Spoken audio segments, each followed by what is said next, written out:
Oh, hello everybody, it's Megalithic here, otherwise known as Pablo Escobar, or at this time of year, Santa Paws, and sorry hell, bloody raccoon. Right, sodding creature, look at him there, dressed as a bloody elf, for God's sake. Yes, festive cheer to you too, Mr. Raccoon. And as you can see, ladies and gentlemen, it is Christmas time, it is the holiday season, and so we're going to go on inside and purchase ourselves a vehicle.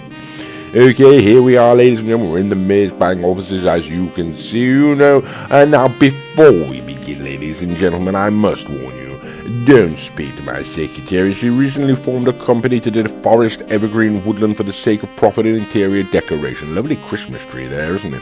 Okay, so here we are, ladies and gentlemen, we are at the Maze Bank offices, as doubtly you are able to ascertain for yourselves, and on this occasion, we're going to go ahead and purchase ourselves the Overflod, what the hell's it called, the Xenon, something like that. Either way, ladies and gentlemen, that's what we're going to go and purchase.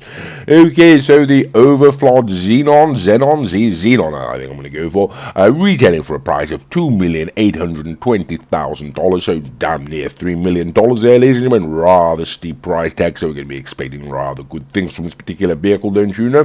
Having said that, it is an Overflod, so better watch out, Either way, ladies and gentlemen, there we go. It's $2,820,000, and we're going to send it on up to the Hillcrest residence, as we always do at this juncture in the video. And on this occasion, ladies and gentlemen, we're going to be getting there in the Overflod Tyrant. Now, this is a particularly underperforming vehicle. It used to be the top-end Overflod, ladies and gentlemen, until the whatever the Xenon arrived, and really not worth it, Either way, sorry hell, Mr. Raccoon, do be careful.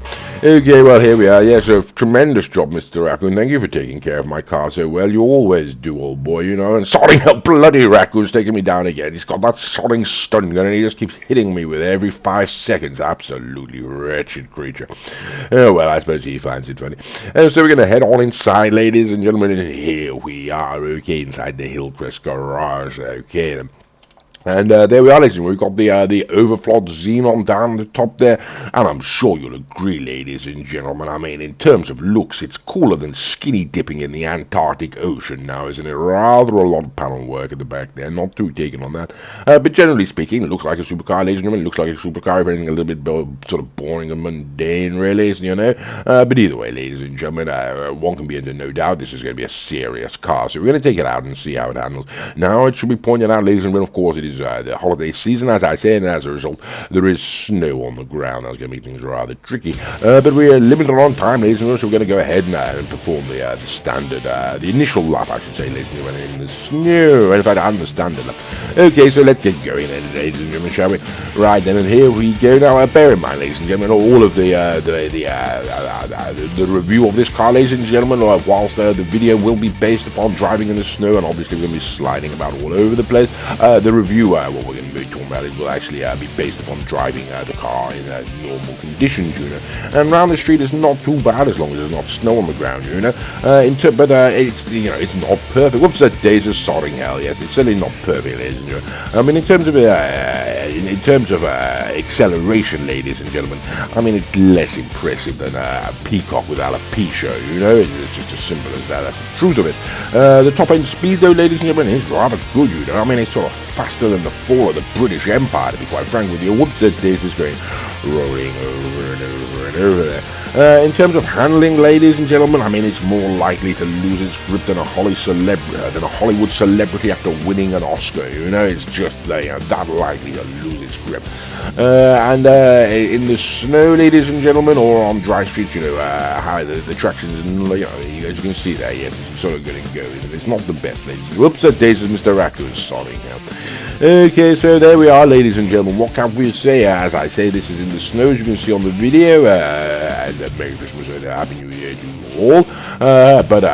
Yes, the review based on dry conditions. Acceleration not particularly good, ladies and gentlemen. I mean, it's good, but it's not mind-bending. The top-end speed does seem to be appreciable, and the handling, ladies and gentlemen, unfortunately, is far from sublime. It's far from perfect. Okay, so it sort of gets 1 out of 3 there in our ranking, at least so far. But that is the unmodified version, ladies and gentlemen. It does have to be pointed out, very often, or not very often, but occasionally, these cars can be dramatically improved by taking them into the custom auto shop. So that's what we're going to try right now. Okay, so here we are, ladies and gentlemen. We are back at the Maze Bank offices, and we are going to go ahead and send the Overflod Xenon or Xenon, whatever the hell it's called, into the custom auto shop. Now, for the sake of brevity, ladies and gentlemen, we will be cutting out some of the more performance-related modifications that can be affected to this vehicle. You know, in terms of sort of engine and suspension, transmission, turbo, that kind of thing, the armor as well. But we will still be including the more aesthetic stylings that can be affected to this vehicle for your edification, I suppose, you know. And as always, ladies and gentlemen, we will be going through this section of the video at double speed, just in order to hurry things along somewhat, but still with the aim to provide you, the viewer, with an opportunity to have a look at those different modifications that can be affected to this vehicle, should you then choose to go ahead and purchase it, you know. And that really is the sort of salient point of this video, you know. Really, is the Overflod Xenon really worth your money? Is it worth buying? Well, we do intend to, or we're going to attempt to answer that question, ladies and gentlemen, through the rest of this video by putting this vehicle, I should say, through a series of tests. First of all, we're going to do the standard lap, of course, in the snow, and then we're going to send them on to the top speed test track, ladies and gentlemen, and then further on up to sandy shores. And by the end of that, ladies and gentlemen, we should have a general idea of whether this car is actually worth it or not. And as you can see, ladies and gentlemen, we are now on the colours, and anyone who's watched one or two of these videos may well be aware that it does in fact indicate that we are now approaching the end of this section of the video, and thank God for that. Okay, so there we are, ladies and gentlemen. That's the Overflod Xenon, pretty much the same as it came out of the garage, you know, and we're going to take it out of the street. Okay, Mr. Raccoon's put his car into green and red there, sort of Christmas colours, you know, and ho ho ho to him, you know. He's obviously in a very festive mood. Okay, still in the snow, ladies and gentlemen, but like I say, considering we're basing the review on dry conditions, and what can I want to say? I mean, you know, in terms of acceleration, ladies and gentlemen, I mean, it's more disappointing than a Hollywood sequel 20 years after the original, if you get my drift, you know. In terms of top-end speed, ladies and gentlemen, I mean, it moves faster than a Western government moves to restrict citizens' rights following the outbreak of a cough or cold, you know. And in terms of handling, ladies and gentlemen, I mean, it's about as average as an elephant's attempt to paint a picture using a chimpanzee as a paintbrush, you know. That's about as good as it's gonna get, let's be quite frank about this, you know. And yes, there we are, once again, ladies and gentlemen, approaching the end of the standard lap. So like we say, generally speaking, top end speed's good, ladies and gentlemen. Acceleration has got acceleration, but it's not mind bending, you know, not for a supercar. And the handling, ladies and gentlemen, is sort of where it's going to let you down, in our opinion. Nevertheless, ladies and gentlemen, we're going to send it on to the top speed test track and see how it handles there. And now, once again, ladies and gentlemen, snow on the track, as you can see. As I say, it is the holiday season, but we've, as far as we've been able to work out, ladies and gentlemen, it doesn't seem to make any effect to the time, so we're just going to keep it in as it is now. 53-54 seconds is what we consider to be a competitive time to make it down the straight, and the Overflod Xenon is going to do it in, oh my god, look at 50.455, ladies and gentlemen. So that really is rather quick, you know. I'm sure you'll agree, ladies and gentlemen. And in terms of looks, it's sleeker than a seagull in an oil slick now, isn't it? Okay, well, we brought it up to sandy shores now, and we've waited for the snow to clear up, as you can see, and so we can get some sort of definitive results here. And the very first car that we're going to bring out on this occasion, ladies and gentlemen, is going to be another Overflod, don't you know? It's the Overflod Tyrant, retailing for $2,515,000.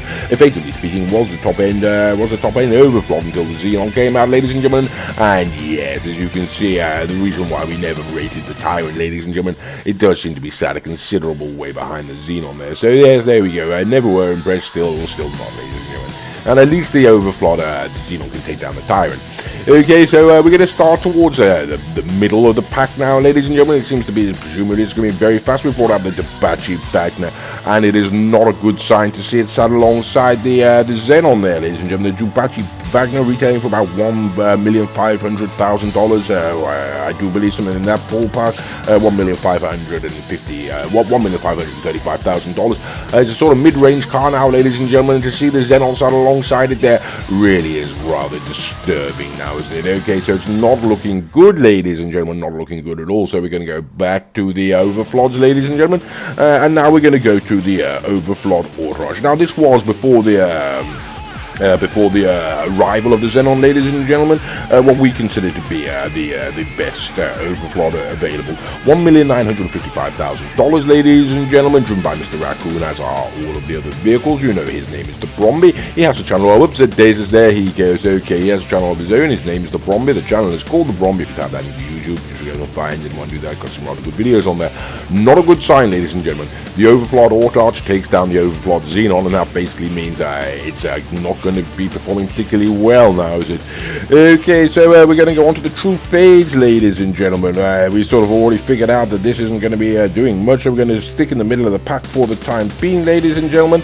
And this is the true fade Nero. Now, this is the true fade Nero custom. It does have to be pointed out, ladies and gentlemen. For some reason, can't see. There we go. Yes, now the Nero, ladies and gentlemen, is retailing for $1,440,000. Can't remember how much it is for the upgrade to take up to the custom, ladies and gentlemen. It's going about $2 million. But as you can see, ladies and gentlemen, yeah, sort of yes, it's sat behind there, ladies and gentlemen. So basically, get the standard Nero is the conclusion we come to, you know. Okay, so now the next vehicle we're going to bring along now is going to be the Grotti, ladies and gentlemen. This is the Grotti Fiora, I do believe. I could be wrong, but I do believe it's the Fiora. Retailing, ladies and gentlemen, for either $2 million or $2,740,000, ladies and gentlemen. So you can pick this up if you do the Moody Man missions for $2 million. And yes, ladies and gentlemen, you can see there, it's sat in front of the Xenon all the way till about midpoint on the back straight, ladies and gentlemen, and then the Xenon comes flying past it. Okay, so at least that top speed does kick in there, ladies and gentlemen. At least thank God for that, you know. Okay, but it did get quite a lead there, didn't it? It has got sort of good acceleration, the Fiora. Okay, so the only question now, really, ladies and gentlemen, is going to be that Pegassi Ignis, isn't it? Recently, a new Pegassi was released into the game. It is the Pegassi Ignis. Should know the price of this vehicle, ladies and gentlemen. Just done a video on the wretched thing. I believe it's coming in about the $2.75 million mark, something like that. And as you can see, ladies and gentlemen, yes, not even close, is it? Let's be perfectly frank about these things. I mean, there's sort of, it's the acceleration on this car sort of more underperforming than a drunk virgin at a whorehouse, ladies and gentlemen. That's the only way one can put it, really.